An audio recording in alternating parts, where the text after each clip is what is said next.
Good morning student. Today we are going to discuss about 18 group of element या noble gas या inert gas. General electronic configuration of 18 group element is NH2 NP6 where N is equal to number of cell. In 18 group there are many element: helium, neon, argon, krypton, xenon and radon. Rn. Helium, neon, argon, krypton, xenon and radon. Rn. Last element is a radioactive element. All cell are stable cell due to last electron except helium. All noble gas outermost cell electron is 8. तो there are stable cell. Helium को छोड़ करके बाकी जो element हैं उसके outer cell में 8 electron मिलते हैं इसमें. अब इसका हम लोग जनरल कैरेक्टरिस्टिक या general physical property of element हम लोग पढ़ेंगे. पहला हम लोग पढ़ेंगे एटॉमिक रेडियस. ठीक, तो एटॉमिक रेडियस है noble gas element are monoatomic. Monoatomic मतलब कि ये मोनो एटॉमिसिटी शो करता है, डाई एटॉमिसिटी नहीं है. सबके पास देखिए helium, neon, argon, krypton, xenon ये मालिक्यूल के रूप में नहीं है. तो noble gas element has mono atomic and do not form covalent bond. इसमें कोई कोवलेंट बॉन्ड का फॉर्मेशन नहीं होता है. Their atomic radii are in fact van der Waals radii. Noble gas में हमारा वांडर वाल रेडियाई प्रेजेंट होती है. तो helium is least atomic radius. Helium हमारा क्या रहेगा? Least atomic radius. इसमें कौन सी रेडियाई प्रेजेंट रहेगी? तो covalent wander Waals radii present रहती है. जितने भी नोबेल गैस हैं उसमें हमारा वांडर वाल रेडियस प्रेजेंट होता है. तो सबसे अधिक रेडियस हमारा किसका रहेगा? तो Rn का रहेगा. सबसे कम हीलियम का रहेगा क्योंकि नंबर ऑफ सेल हमारा टॉप टू बॉटम ग्रुप में इंक्रीज करता जा रहा है. अगला हम लोग देखेंगे आयनाइजेशन एनर्जी या ionisation enthalpy. Noble gas have highest ionisation energy. पहले भी हम लोग जानते हैं कि पूरे पीरियोडिक टेबल में सबसे अधिक आयोनाइजेशन एनर्जी हमारी नोबेल गैस की होती है. ठीक, तो noble gas have highest ionisation energy due to stable shell configuration. Outer most shell में हमारा 8 इलेक्ट्रॉन है, स्टेबल कॉन्फ़िगरेशन है. इसीलिए जितने भी नोबेल गैस है उसकी मैक्सिमम आयोनाइजेशन एनर्जी या आयोनाइजेशन एंथैल्पी होती है. अगला हम लोग देखेंगे इलेक्ट्रॉन गेन एंथैल्पी या electron affinity. Electron gain enthalpy generally noble gas की 0 या पॉजिटिव होती है.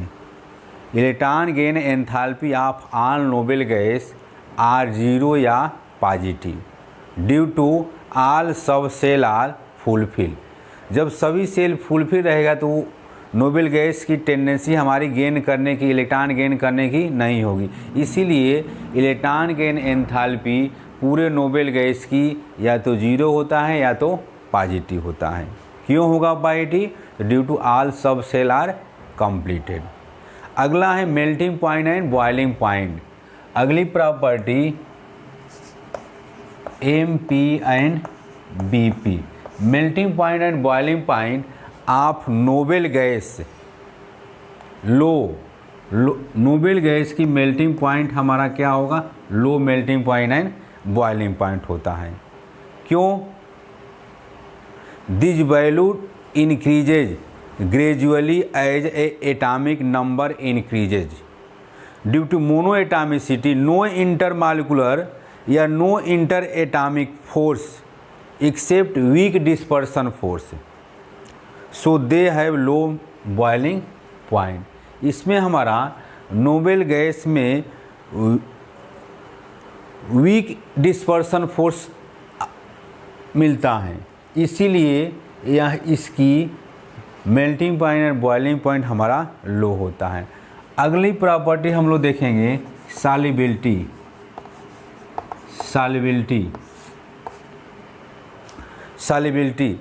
The noble gas are sparingly soluble in water. Noble gas हमारा स्पायरेंटली सॉल्युबल इन वाटर होता है। क्यों? In general increases with increase the atomic number. Solubility in general increases with increase the atomic number due to weak van der Waals force. Weak van der Waals force के कारण solubility हमारी स्पायरेंटली soluble in water होता है। Clear? अब उसके बाद कुछ हम लोग केमिकल प्रॉपर्टी डिस्कस करेंगे। Chemical property of noble gas. पहला हम लोग डिस्कस करेंगे स्टेबल कॉन्फ़िगरेशन। केमिकल प्रॉपर्टी में पहला हम लोग डिस्कस करेंगे stable configuration. Stable configuration. Stable configuration. Stable configuration except helium all noble gas है स्टेबल कॉन्फ़िगरेशन। हीलियम को छोड़ करके सभी नोबेल गैस का हमारा स्टेबल कॉन्फ़िगरेशन आपको मिल रहा है। केवल हीलियम में हमारा NH2 इलेक्ट्रॉन है, बाकी सब में हम लोग देखेंगे इलेक्ट्रॉनिक कॉन्फ़िगरेशन तो NH2 और NP6 है। तो इसको हम क्या कहेंगे? स्टेबल कॉन्फ़िगरेशन बोलेंगे। ठीक। नोबेल गैस से हमारा बहुत रेयर केस में कंपाउंड का फॉर्मेशन होता है, क्योंकि सभी सेल हमारी क्या होती है? स्टेबल होती है, इसीलिए बहुत कम ही कंपाउंड का फॉर्मेशन होता है। और वो भी जब कंपाउंड का फॉर्मेशन होगा तो जिनान से बनने वाले कंपाउंड का फॉर्मेशन होता है। क्यों जिनान से बनने वाले कंपाउंड का फॉर्मेशन होगा? क्योंकि जिनान की आयोनाइजेशन एनर्जी सबसे कम होती है, इसीलिए बहुत कम ही आपको कंपाउंड दिखाई देगा नोबेल गैस से बनने वाले। और वो भी दिखाई देगा तो जिनान से एलिमेंट से बनने वाले कंपाउंड ही आपको दिखाई देगा। जिनान फ्लोराइड, जिनान डाइफ्लोराइड, जिनान ट्राइफ्लोराइड एट्सेट्रा। तो एक साइंटिस्ट है बर्थलेट। तो बर्थलेट ने पहला नोबेल गैस से बनने वाले कंपाउंड का फॉर्मेशन किया था xenon platinum fluoride. Xenon platinum fluoride means xenon platinum hexafluoride इसको कहते हैं। बर्थलेट ने 1968 में पहला कंपाउंड का फॉर्मेशन किया था, नोबेल गैस से बनने वाला कंपाउंड जिनान प्लेटिनम हेक्साफ्लोराइड। इस कंपाउंड का फॉर्मेशन किया था बर्थलेट ने। ठीक। तो पहला कंपाउंड का फॉर्मेशन हुआ था जिनान प्लेटिनम हेक्साफ्लोराइड। अब हम लोग कुछ कंपाउंड का प्रिपरेशन हम लोग पढ़ेंगे, जिनान फ्लोराइड या जिनान डाइफ्लोराइड। ठीक। Compound of xenon. First compound xenon difluoride. Preparation of xenon difluoride. when xenon react with difluorine at 623 Kelvin in the presence of nickel to form XeF2। Xenon का preparation करने के लिए हम जिनान को डाइफ्लोरिन से react कराएंगे nickel catalyst के presence में, तो जिनान डाइफ्लोराइड का फॉर्मेशन होगा। ये तो इसकी हो गया प्रिपरेशन। इसका प्रॉपर्टी है कि xenon difluoride is decompose by water and water molecule, hydrogen and water molecule. Xenon difluoride हमारा डिकम्पोज होता है किसके द्वारा? हाइड्रोजन के द्वारा या वाटर मालिक्यूल के द्वारा। तो पहला रिएक्शन हम लिखे हैं कि जिनान अगर वाटर से रिएक्ट करेगा तो बनाएगा ये जिनान प्लस HF। ये रिएक्शन बार बार पूछा जाता है। कंप्लीट द इक्वेशन, इस साइड का इक्वेशन दे देता है, इधर का कंप्लीट करने के लिए पूछता है। दूसरा रिएक्शन है कि if जिनान difluoride react with phosphorus पेंटाफ्लोराइड, इससे जब रिएक्ट करेगा तो एडिशन कंपाउंड का फॉर्मेशन करता है, इसी को हम एडक्ट बोलते हैं। देखिए यहाँ पर एक ये कंपाउंड बना है प्लस के रूप में और ये माइनस के रूप में, तो इसको हम एडक्ट प्रोडक्ट बोलते हैं या एडिशन प्रोडक्ट बोलते हैं। उसके बाद इसका स्ट्रक्चर अगर देखा है जिनान डाइफ्लोराइड का, तो जिनान डाइफ्लोराइड का स्ट्रक्चर ट्राइगोनल बाइपिरामिडल होता है। sp3 हाइब्रिडेशन होगा, 3 ठे आपका लोन पे इलेक्ट्रॉन है, 1 2 एंड 3। तो there are 3 loan pair electron present in XeF2। अगला हम लोग नेक्स्ट अब प्रिपरेशन हम लोग देखेंगे जिनान टेट्राफ्लोराइड। जिनान टेट्राफ्लोराइड, जिनान से ही रिलेटेड आपको एग्जाम में क्वेश्चन पूछा जाता है, वो भी आपका कंप्लीट द इक्वेशन करके। तो अगला हम लोग प्रिपरेशन लिखेंगे preparation of XeF4 xenon tetrafluoride. Xenon tetrafluoride में when xenon react with 2F2 and heated, इसको जब हीट करेंगे सेम निकिल कैटलिस्ट के प्रेजेंस में और प्रेशर देंगे तो ये बनेगा XeF4 बन जाएगा। तो ये प्रिपरेशन हो गया। जिनान को हम फ्लोरीन से रिएक्ट करा रहे हैं, 2 मोल ऑफ F2 मालिक्यूल है, ये बना क्या XeF4 बन गया। It is colourless crystalline solid. Xenon tetrafluoride हमारा क्या है, तो colourless crystalline, colourless crystalline solid है। ये फिजिकल स्टेट देखा जाए तो कलरलेस क्रिस्टलाइन सॉलिड है। उसके बाद इसकी property, chemical property of xenon tetrafluoride, chemical property of xenon tetrafluoride. पहला हम लोग रिएक्शन देखेंगे कि with water molecule with H2O के साथ। तो H2O के साथ अगर रिएक्शन होगा तो 6FeF4 प्लस वाटर मॉलिक्यूल, ठीक, 12H2O यहाँ पर करेंगे। 12H2O से आपको मिलेगा 6FeF4 plus 12H2O equal to 4Xe plus 2XeO3 xenon trioxide plus 24HF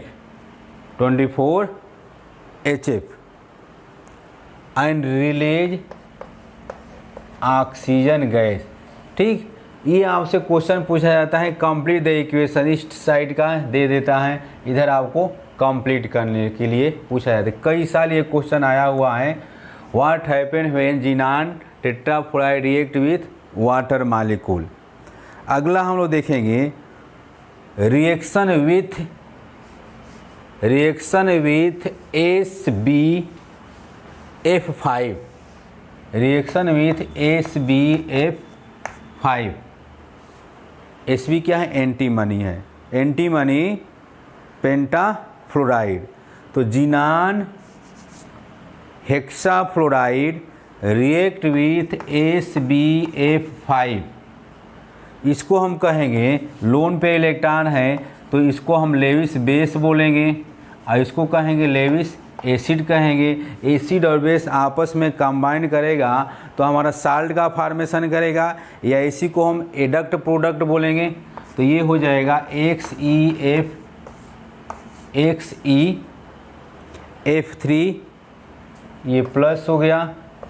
उसके बाद SbF6 ये नेगेटिव हो गया, दिस इज एडक्ट प्रोडक्ट।